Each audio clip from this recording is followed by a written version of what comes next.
સુરતમાં ધાર્મિક યંત્રનો ઉપયોગ કરી અને જુગાર રમાડતી ટોળકીને ઝડપી પાડવામાં આવી છે અને આગળની કાર્યવાહી હાથ ધરવામાં આવી છે. સુરતના કાપોદ્રાની ગાયત્રી સોસાયટીમાં HS માર્કેટિંગ પ્રાઇવેટ લિમિટેડ નામની ઓફિસની આડમાં ધાર્મિક યંત્રના કાર્ડ ઉપર જુગાર રમાડતી ક્લબ ઝડપી પાડી ક્લબનું હેન્ડલિંગ કરનાર 2 અને યંત્ર ઉપર દાવ લગાવી નસીબ અજમાવવા આવનાર 22 જુગારી સહિત 24 લોકોની ધરપકડ કરી રોકડ, કાર્ડ સ્કેનર, કોઈ મશીન તથા ધાર્મિક યંત્રના કાર્ડ સહિત કુલ 2.25 લાખથી વધુનો મુદ્દામાલ કબજે કરી લેવામાં આવ્યો છે.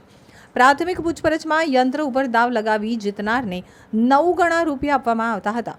ભાવનગરમાં બેઠા જુગાર ક્લબ ચલાવનાર 2 ને વોન્ટેડ જાહેર કર્યા છે તો કપોદ્રા પોલીસ સ્ટેશનના PSI AL પંડ્યા અને હેડ કોન્સ્ટેબલ જયસુખ લાભાભાઈને બાતમી મળી હતી કે રચના સર્કલ નજીક ગાયત્રી સોસાયટીમાં HS માર્કેટિંગ પ્રાઇવેટ લિમિટેડ નામની ઓફિસની આડમાં ભાવિન મોજીદ્રા અને વિજય ગોલાણીયા યંત્ર આધારિત જુગાર રમાડે છે, જેને પગલે પોલીસ ટીમે ગાયત્રી સોસાયટીમાં બિલ્ડિંગ નંબર 140માં જય માતાજી કોલ્ડ્રિંક્સની બાજુમાં નામ વગરની ઓફિસમાં દરોડા પાડ્યા હતા. દરોડાને પગલે નાસભાગ મચી ગઈ હતી. જોકે પોલીસે પંકજ તખતસિંહ સોલંકી અને સુરેશ અજમલ સોલંકીની ધરપકડ કરી લીધી છે. પોલીસે પંકજ અને સુરેશની પૂછપરછ કરતા કબૂલાત કરી હતી કે ભાવનગરના રહેવાસી ભાવિન ઓધવજી મોજીદ્રા અને વિજય છગન ગોલાણીયા ભાડાની ઓફિસમાં યંત્ર આધારિત જુગાર રમાડે છે. ઉપરાંત પોતે 15,000ના માસિક પગારથી સવારે 9 થી સાંજે 8 વાગ્યા સુધી નોકરી કરે છે અને આવનાર ગ્રાહક યંત્ર ઉપર ₹11, 22, 33, 44 અને 55થી લઈ 500 સુધી લગાડી અને પોતાનું નસીબ અજમાવતા હતા. જે ગ્રાહકે જે યંત્ર લગાડેલ હોય તે યંત્ર વિજેતા થાય તો 11ની સામે 9 ગણા એટલે કે 100 તુરંત જ રોકડા આપવામાં આવતા હતા.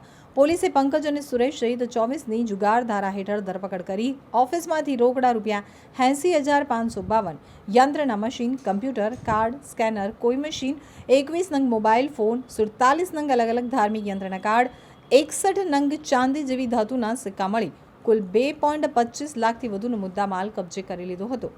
ધાર્મિક યંત્ર આધારિત જુગાર રમાડવાના નવા કિમિયા અંગે પોલીસે પંકજ સોલંકી અને સૂરજ સોલંકીની પૂછપરછ કરી હતી. બંને જણાવ્યું હતું કે ગ્રાહકે યંત્ર પસંદ કરવાનું હોય છે અને યંત્ર પસંદ કર્યા પછી 11 લગાવે તો શ્રી યંત્રના ચિત્ર ઉપર 1 લખી તેમની પાસે રહેલો કાર્ડ સ્કેન કરી ગ્રાહકને આપી દેતા હતા.